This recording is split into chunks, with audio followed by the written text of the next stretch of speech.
You ever get that feeling like the air itself is warning you to turn back?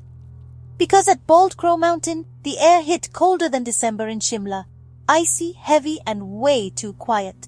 The kind of silence that makes you want to check over your shoulder, just in case.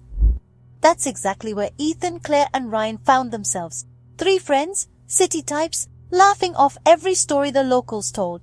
Devil's Gulch is just a fairy tale, Ethan boasted as they zipped past the creaky sign. Of course they didn't listen, because that's how all these stories start, isn't it? By the time the sun dipped behind the peaks, that bravado had vanished. The trees looked taller, the fog thicker, and even their footsteps sounded nervous. And then Claire, always the practical one, she stopped stiff as a statue and whispered, "Do you hear that?" Now if you've ever heard something you can't explain, you know the feeling, the way your skin prickles, how every shadow looks like it might move.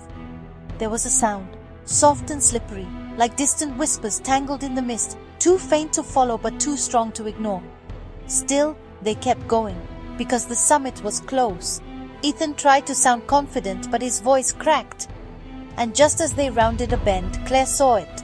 The trees, their bark, once that healthy rough brown, now black, rotten, like they'd been scorched from the inside out. The branches clawed at the sky, shadows twisted across the ground, snarling, hungry. Then came the howl, not a wolf, not anything natural, a howl that curdled your blood and made your knees weak. "Run!" Ryan shouted, and they bolted.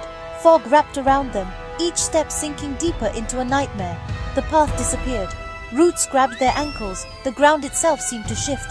They burst into a clearing, moonlight painting everything in pale silver. And there, right in the center, stood the devil. Its shape flickered, impossible to pin down. One moment, a hulking shadow with horns clawing at the sky. The next, a beast of fire, eyes glowing like molten gold. It didn't speak out loud.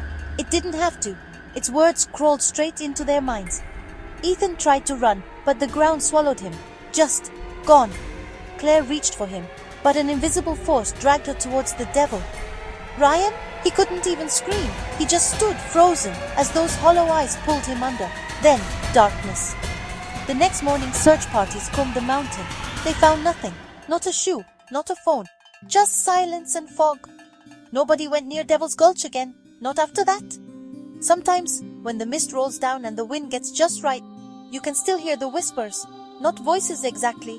More like laughter, echoing through the trees, reminding you that some places are meant to be left alone.